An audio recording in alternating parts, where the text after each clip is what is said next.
하나님 말씀은 사무엘상 4장 1절부터 22절까지 교독하겠습니다.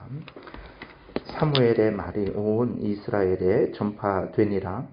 이스라엘은 나가서 블레셋 사람들과 싸우려고 에베네셀 곁에 진치고 블레셋 사람들은 아벡에 진쳤더니 블레셋 사람들이 이스라엘에 대하여 전열을 벌이니라.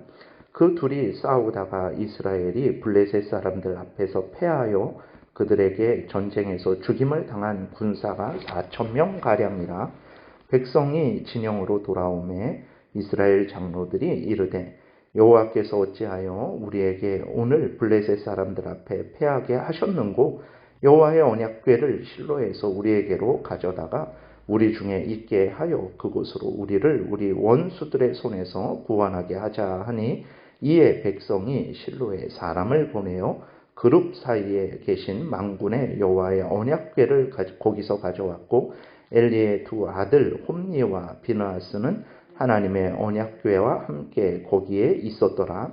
여호와의 언약궤가 진영에 들어올 때에 온 이스라엘이 큰 소리로 외치매 땅이 울린지라.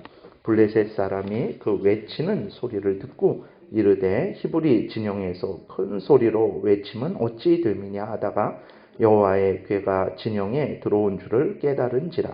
블레셋 사람이 두려워하여 이르되 신이 진영에 이르렀도다 하고 또 이르되 우리에게 화로다. 전날에는 이런 일이 없었도다. 우리에게 화로다. 누가 우리를 이 능한 신들의 손에서 건지리요? 그들은 광야에서 여러 가지 재앙으로 애굽인을 친 신들이니라. 너희 블레셋 사람들아 강하게 되며 대장부가 되라. 너희가 히브리 사람의 종이 되기를 그들이 너희의 종이 되었던 것 같이 되지 말고 대장부같이 되어 싸우라 하고, 블레셋 사람들이 쳤더니 이스라엘이 패하여 각기 장막으로 도망하였고, 살육이 심히 커서 이스라엘 보병에 엎드러진 자가 3만 명이었으며 하나님의 궤는 빼앗겼고 엘리의 두 아들 홈니와 비느하스는 죽임을 당하였더라. 당일에 어떤 베냐민 사람이 진영에서 달려나와 자기의 옷을 찢고 자기의 머리에 티끌을 덮어 쓰고 실로에 이르니라. 그가 이를 때는 엘리가 길 옆 자기의 의자에 앉아 기다리며 그의 마음이 하나님의 궤로 말미암아 떨릴 즈음이라.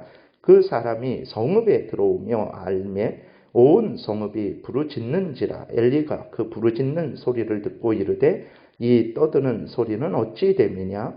그 사람이 빨리 가서 엘리에게 말하니 그때에 엘리의 나이가 98세라. 그의 눈이 어두워서 보지 못하더라. 그 사람이 엘리에게 말하되 나는 진중에서 나온 자라. 내가 오늘 진중에서 도망하여 왔나이다. 엘리가 이르되 내 아들아 일이 어떻게 되었느냐. 소식을 전하는 자가 대답하여 이르되 이스라엘이 블레셋 사람들 앞에서 도망하였고 백성 중에는 큰 살육이 있었고 당신의 두 아들 홈니와 비느하스도 죽임을 당하였고 하나님의 궤는 빼앗겼나이다. 하나님의 궤를 말할 때 엘리가 자기 의자에서 뒤로 넘어져 문 곁에서 목이 부러져 죽었으니 나이가 많고 비대한 까닭이라. 그가 이스라엘의 사사가 된 지 40년이었더라.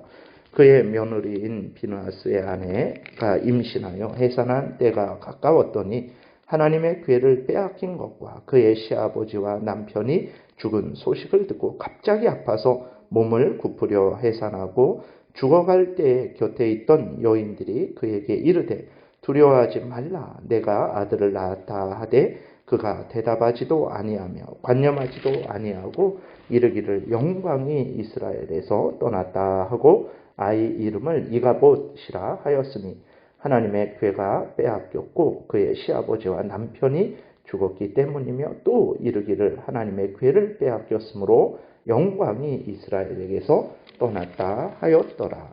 아멘. 기도드리겠습니다.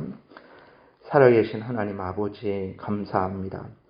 하나님의 말씀을 전하고 듣습니다. 우리의 일상생활, 신앙생활의 법칙이 되고 악한 사탄 마귀와 싸워 이기게 하며 우리의 죄악에 빠지지 않게 하고 항상 하나님 앞에 서서 하나님의 사람으로서 온전한 길을 가게 하는 하나님의 말씀을 전하고 듣사오니 성령께서 역사하셔서 잘 깨달아 알게 도우시고 성경에서 알려주는 대로 믿고 따르게 도우소서. 감사드리고 예수 그리스도의 이름으로 기도드렸습니다. 아멘. 1절에 보게 되면 이제 사무엘의 말이 온 이스라엘에 전파되니라. 이것은 이제 그 3장 21절과 원래는 연결된 것입니다. 그래서 21절에 여호와께서 실로에서 다시 나타나시되 여호와께서 실로에서 여호와의 말씀으로 사무엘에게 자기를 나타내시니라. 사무엘의 말이 온 이스라엘에 전파되니라. 이렇게 또 구별을 하면 되겠습니다. 그래서 그 하나님께서 이제 사무엘과 함께 계시면서 사무엘을 하나님의 귀한 선지자로 사용하신다라는 것을 하나님께서 이렇게 증거해 주시는 것입니다. 그리고 이제 그 이후의 내용들은 이제 이스라엘 백성들이 블레셋과 전쟁을 하는 내용이 이렇게 기록이 되어 있어요. 근데 이스라엘 백성들이 왜 이러한 전쟁을 하는 것이겠습니까? 왜 블레셋과 전쟁을 하는 것이겠습니까? 그것은 이제 하나님께서 이스라엘 백성의 죄악에 대한 징계로서 이 전쟁을 허락하신 것입니다. 그래서 이스라엘 백성들의 죄악, 엘리의 죄악, 홈리와 비느하스의 죄악, 그 죄악 때문에 하나님께서 전쟁을 일으키신 거죠. 근데도 이스라엘 백성들도 그렇고 엘리 제사장도 그렇고 그 아들 홈리와 비느하스 제사장도 그렇고 하나님 앞에서 회개하는 사람은 하나도 없어요. 그래서 이들은 이 전쟁을 일으키시는 그 하나님에 대해서 전혀 무관심했었다라는 것을 우리가 확인하게 됩니다. 특별히 이제 우리가 그 3장에서 보게 되면 하나님께서 사무엘을 통해서 엘리에게 그 말씀을 하셨죠. 반드시 하나님께서 심판하실 것이다 라고 이렇게 말씀을 하셨는데도 불구하고 엘리도 그렇고 홈리도 그렇고 비느하스도 그렇고 하나님 앞에서 회개하지를 않습니다. 그러니까 하나님이 2장에서도 엘리 제사장에게 경고하고 3장에서도 이제 사무엘을 통해서 경고하셨는데도 불구하고 엘리도 그렇고 홈리도 비느하스도 그렇고 전혀 하나님 앞에 회개하지 않았고 이스라엘 백성들도 전혀 회개하지 않았어요. 그래서 전쟁을 하는데도 하나님 앞에 기도하지 않는 거예요. 하나님의 은혜를 구하지 않는 것입니다. 자기들의 죄가 무엇인지 살펴보지 않는 거죠. 그러니까 완전히 무관심한 거예요. 이스라엘 백성들이고 이들은 또 날마다 이제 아침 저녁으로 또 절기 때마다 제사를 드렸겠죠. 그런데 그거는 형식적이고 진정으로 하나님을 인격적으로 교제하는 그런 일이 전혀 없었던 거죠. 결과가 어떻게 되냐면 이제 그 전쟁을 했는데 4천 명이 이제 이스라엘 백성들 군인이 4천 명의 군인이 죽게 됩니다. 그래서 깜짝 놀랬죠. 어떻게 우리가 블레셋과 전쟁에서 지게 되는가? 그것도 4천 명이 죽임을 당하게 되는가? 3절에 보게 되니까 그 원인에 대해서 깊이 고민을 해요. 백성이 진영으로 돌아오매 이스라엘 장로들이 이르되 여호와께서 어찌하여 우리에게 오늘 블레셋 사람들 앞에서 패하게 하셨는고 하면서 이제 깊은 고민을 합니다. 그러니까 그 이유가 무엇이겠습니까? 그러면 하나님께 기도하고 하나님의 도움을 구해야죠. 그리고 자기들이 회개할 것이 있으면 회개를 해야 되는 거죠. 근데 그렇게 답을 내리지 않습니다. 어떻게 답을 내립니까? 보게 되니까 여호와의 언약궤를 실로에서 우리에게 가져다가 우리 중에 있게 하여 그것으로 우리를 우리 원수들의 손에서 구원하게 하자라고 이렇게 답을 내립니다. 그러니까 여호와의 언약궤라는 것은 이제 그 모세 때 만든 거죠. 그래서 그 안에 십계명 두 돌판을 넣었습니다. 그리고 그 뚜껑이 뭐냐면 두 그룹이 서로 마주보게 서 있는데 그것을 바로 하나님이 임재하시는 곳, 그래서 하나님이 또 은혜 베푸시는 곳 시은좌라고 해서 그 뚜껑에 두 그룹이 이렇게 서로 마주보고 있는 그곳이 바로 하나님이 임재하시는 곳을 상징하는 곳입니다. 그래서 하나님의 법궤는 하나님이 계시는 그러한 곳을 상징하는 거죠. 그러니까 이스라엘 백성들은 하나님이 계시는 그 임재하시는 상징인 법궤를 가지고 오면 그 법궤에 힘이 있어서 하나님도 그 법궤를 가지고 오면 자기들과 함께 따라오셔서 자기들을 지키시고 보호하시고 블레셋 하나님과 전쟁에서 이길 것이다. 이런 생각을 한 거예요. 그러니까 하나님을 생각하고 하나님을 의지하고 하나님께 도움을 구한 게 아니라 법궤를 의지하는 거죠. 법궤에 하나님이 이제 이렇게 어떻게 하면 매여 있는 것처럼, 그래서 법궤를 가져오면 하나님도 함께 할 것이고 하나님이 오셔서 자기들을 승리하게 하실 것이다. 이런 잘못된 생각을 한 거죠. 이것은 미신적인 생각이라는 것을 우리가 분명히 이렇게 명심해야 됩니다. 법궤 자체가 대단한 능력이 있는 것이 결코 아닙니다. 하나님께서 그것을 통해서 하나님이 임재하시는 것을 나타내시고 하나님이 은혜 주시는 것을 나타내시는 거예요. 그러니까 그것이 귀한데 어떤 차원에서 귀하냐? 하나님이 사용하시는 것이기 때문에 귀한 것입니다. 그것 자체가 대단하고 그것 자체가 무슨 능력이 있는 게 아니에요. 하나님이 그것을 사용하시니까 그것이 귀한 것인데, 그러지 않으면, 하나님이 그것을 사용하시지 않으면 그것은 그냥 돌덩이가 들어있는 나무 상자일 뿐인 거예요. 그러니까 하나님께서 십계명을 그 두 돌판에 직접 쓰신 두 돌판이죠. 귀합니다. 왜 귀합니까? 하나님께서 직접 쓰신 그래서 거기에 십계명을 기록한 두 돌판이기 때문에 그게 너무나 귀한 거예요. 그러나 그 돌 자체로는 하나도 귀한 것이 아니라는 것을 우리가 항상 생각해야 되는데, 이스라엘 백성들은 그 법궤 자체를 대단하게 여겼던 거예요. 거기에 무슨 신령한 능력이 있는 줄 알았던 거예요. 그리고 법궤를 가져오면 하나님도 같이 올 것이다라는 우상 숭배적인 그런 생각을 했던 것입니다. 그래서 법궤를 가지고 오면 이길 수 있을 것이다. 이런 이제 결론을 내리게 된 거죠. 어리석은 생각입니다. 이러한 어리석은 생각은 이제 이스라엘 백성들이 계속해서 가지고 있게 되죠. 그래서 예레미야 때에 예레미야를 통해서 하나님이 이스라엘 백성들의 멸망을 경고하세요. 바벨론에 의해서 멸망당할 것이고 70년 포로로 끌려갈 것이다. 예레미야가 그렇게 경고를 했죠. 그랬을 때 온 이스라엘 백성들은 예레미야를 조롱하고 매국노로 이렇게 몰아붙여서 예레미야를 죽이려고 했습니다.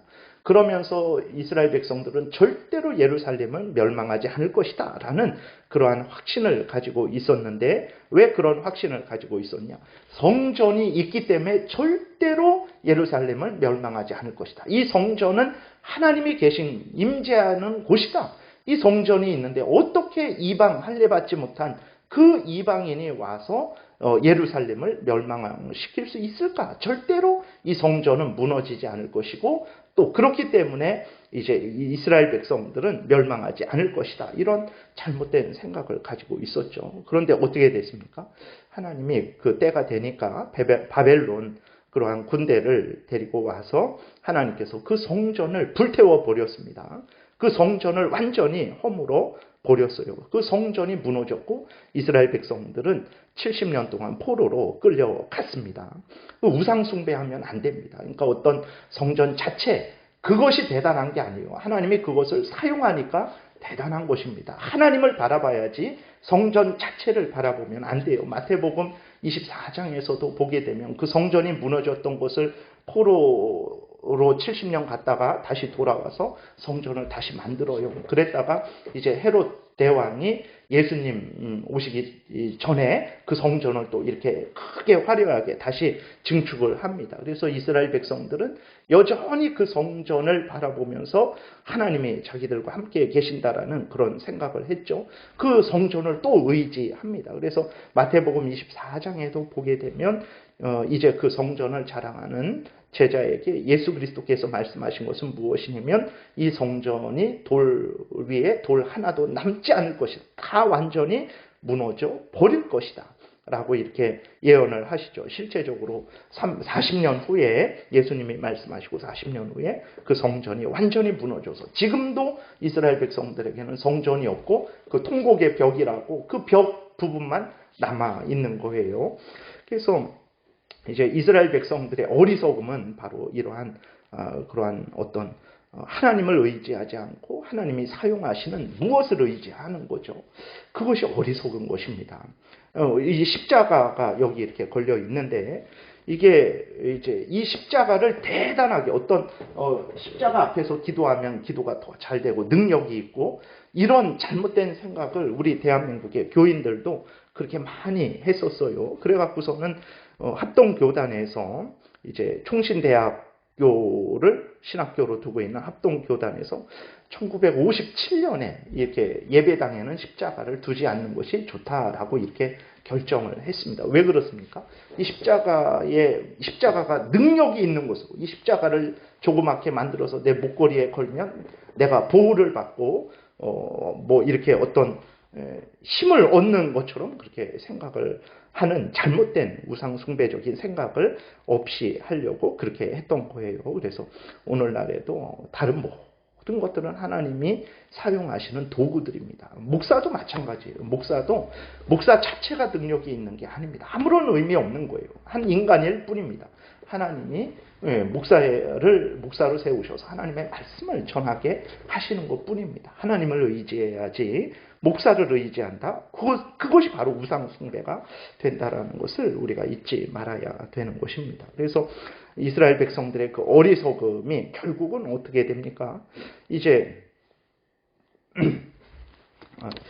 이스라엘 백성들이 완전히 패하는 그것으로 이제 결론이 나게 되는 것이죠. 그래서 그 법궤를 가지고 와서 이제는 승리할 줄 알았는데 오히려 그 결과는 홈리와 비느하스도 죽고 언약궤도 법궤도 빼앗기고 결국은 이제 이스라엘 백성들 3만 명이 이렇게 죽임을 당하게 되는 그러한 참 비참한 결과를 이제 초래하게 되는 거죠. 다시 한번 이제 우리가 생각해야 될 것은 살아계신 하나님을 의지하고 그 하나님의 뜻을 따르는 삶을 살아야지 자기들 생각대로 전쟁이 왜 일어났는가? 어떻게 하면 전쟁에서 이길까? 그럼 하나님의 뜻을 따라서 생각하고 판단하고 결정을 해야지 그저 자기들의 눈에 보이는 생각대로 그렇게 결정하고 해결책을 가지고 왔는데 그 모든 것들이 헛된 것이 된 거죠. 오늘날 우리들도 마찬가지입니다. 항상 하나님을 경외하고 하나님의